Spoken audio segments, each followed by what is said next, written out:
Well, thank you guys. I know it's hard to get away from the snacks and the coffee and the conversation. Sit back down and you talk to them for another half hour. So, in case everybody doesn't know, my name is Christine Andrews and I'm the new Energy Storage Project Manager at the Energy Transition Lab. And I moved here from Maui about a year ago. So I always need to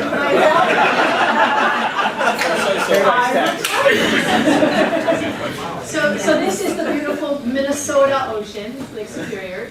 But I'm going to give you a postcard from the future. So that's why I came here from Maui, is to kind of take what I've learned there, hopefully, and bring them to the wonderful and cooler climate of Minnesota.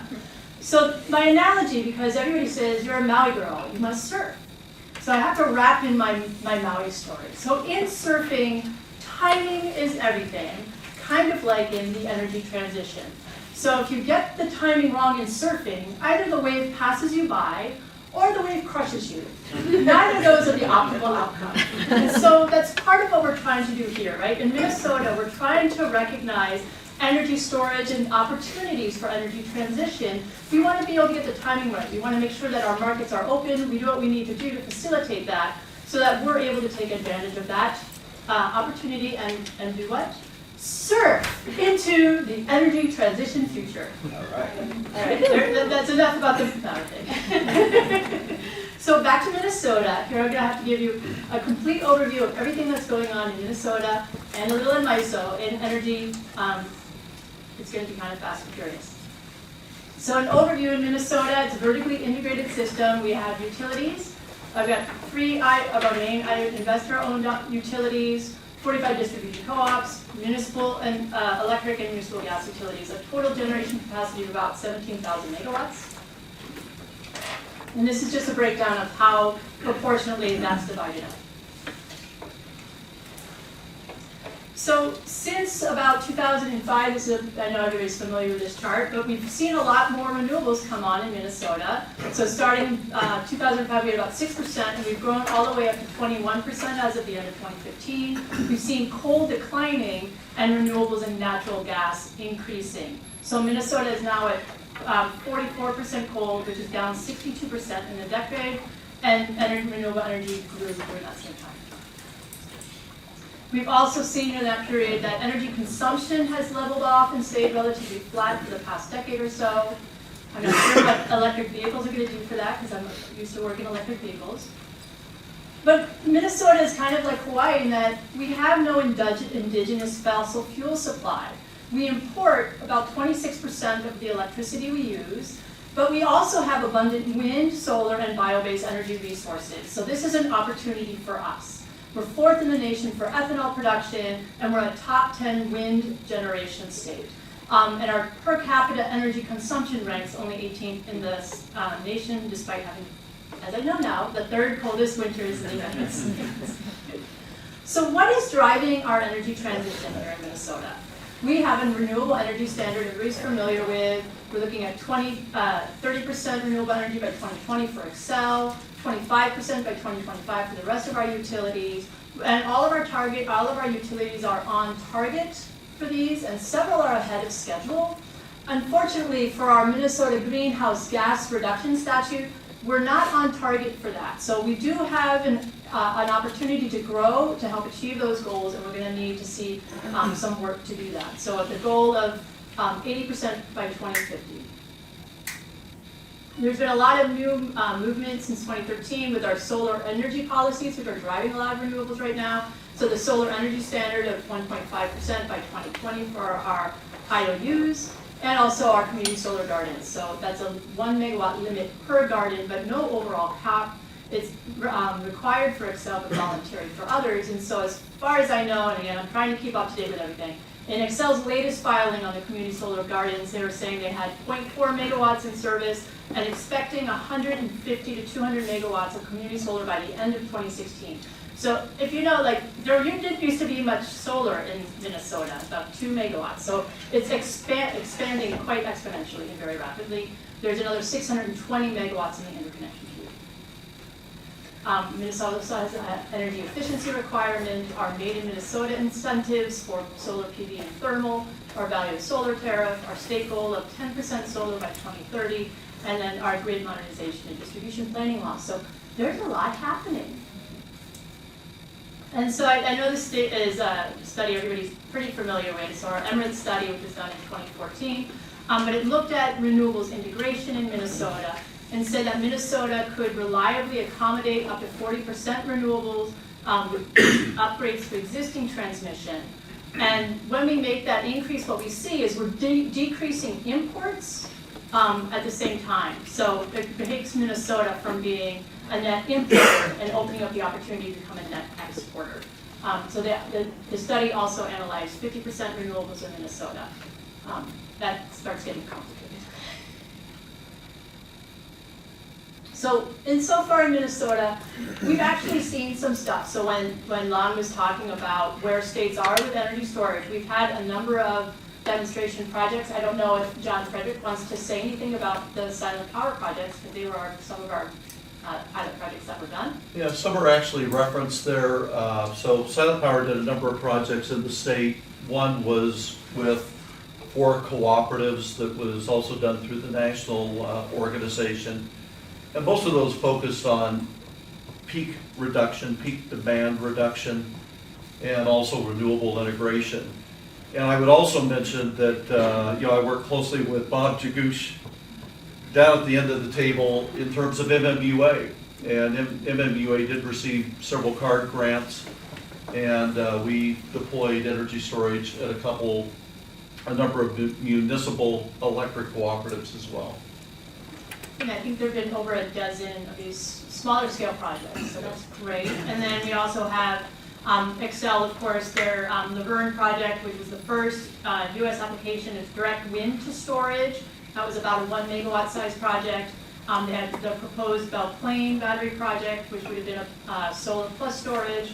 Minnesota Power is doing exciting things with Manitoba Hydro, which again, has a big potential pumped hydro project to use with wind. And then Otter Tail Power and Great River Energy are doing significant projects with thermal storage, so about 20 megawatts for Otter Tail Power. So it's not small when we talk about pumped hydro and thermal storage. So since we're trying to be inclusive, we gotta make sure we mention all of them. Minnesota's also had a number of initiatives in energy storage. In 2013, we had the Valley of On-Site Energy Storage bill that put forward the study that Strategen did, looking at a very kind of limited study, but looking at some of the use cases for storage. And then we've also recently had incentive bills. So again, Strategen worked with the Department of Commerce to do a white paper analysis of utility managed on-site energy storage in Minnesota. The scale of this was limited based on the scope. They did find a case for positive benefit versus cost when looking at utility control for distribution and market benefits. So this study is also actually maybe a little outdated because that was 2013, and in the energy storage spectrum, we know that costs have come down substantially over since then. So we're looking at seeing what we can come out of today to look at some other use cases. So the Minnesota Energy Storage Alliance. So in July of 2015, Energy Transition Lab convened the first Energy Storage Summit. And out of that came the Minnesota Energy Storage Alliance, and that's what's led to this workshop today. So we've seen a lot of change just in the last 14 months. And there's a lot of change going on in MISO. So back in January, MISO convened an energy storage stakeholder process. MESA submitted comments on that, and a lot of those issues have been picked up within MISO, and they've been now looking at those and evaluating them within a bunch of different committees. So Market Subcommittee, the Resource Adequacy Subcommittee, Interconnection Process Task Force, and Planning Subcommittee all are reviewing elements of storage and storage interconnection within MISO. So, if I'm meant to try and give an overview, that's where we're at. But we also have problems that we need to solve within our system. How do we make our energy system more efficient? How do we deal with cost and affordability? Grid modernization, the growth of our distributed energy resources, and issues of reliability and resiliency. So I think we can all agree we do have challenges that we're facing in our energy systems as it's transitioning here in Minnesota and more broadly in MISO. So let's look at infrastructure, which I know is an area of interest. Utility spend hundreds of millions of dollars on infrastructure. And as Lon said, when you look at it, there's a lot of inefficiency in that system. A lot of that system is underutilized, so if, you know, you're dealing with capacity and load, and so there's an opportunity here to reduce system costs by better utilizing system assets, and storage can be a part of that solution. So as in the upper Midwest, Excel's load factor is in the 50% range, so it basically means that the utilities in the system in general are being underutilized. So that's, again, a benefit that we can have. And again, this is just for purposes of illustration, because I know this is an open issue.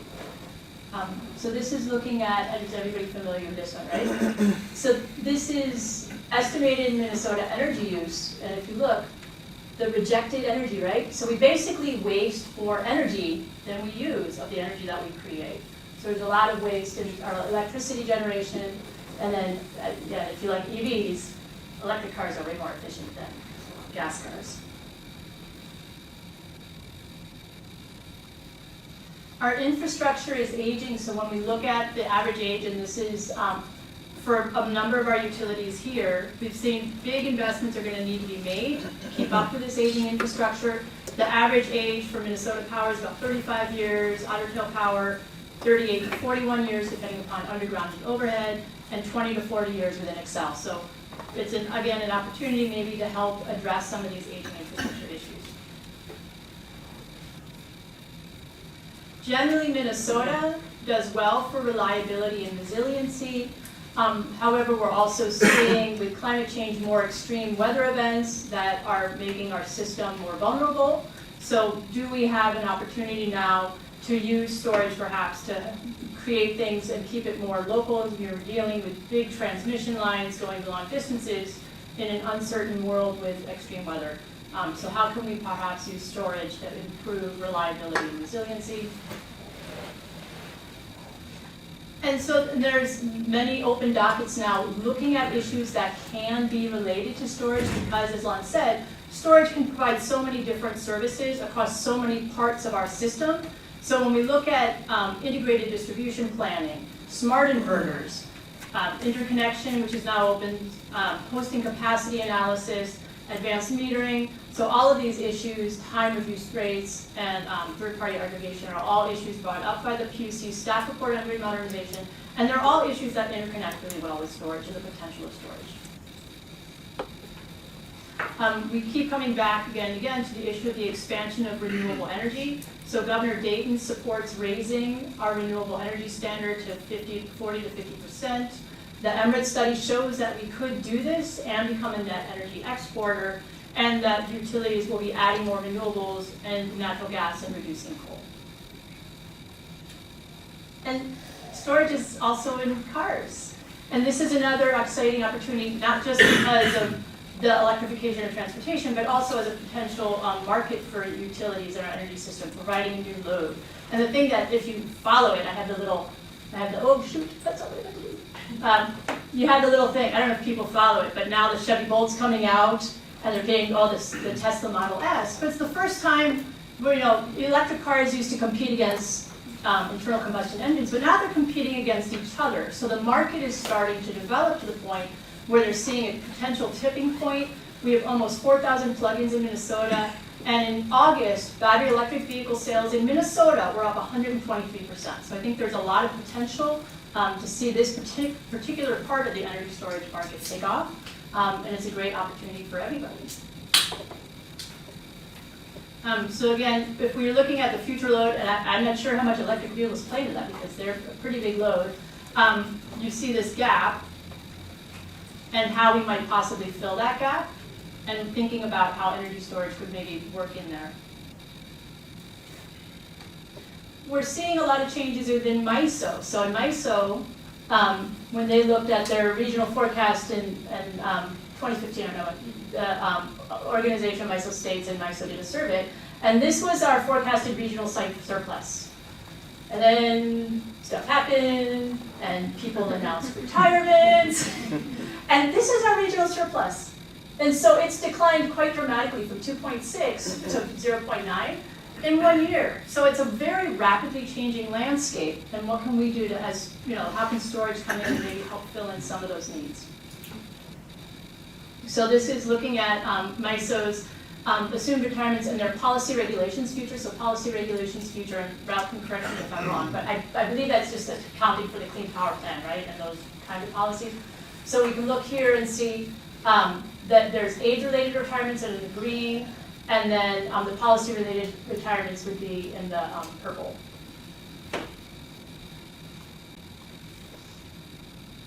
And then this is under MISO's thermal regional resource forecast. So if we are adding gas, what that would be and where they would be sited. So this is based on you know, where there are ones that have been underutilized in areas for expansion. So you can see this is combined combustion, where CC and CTs.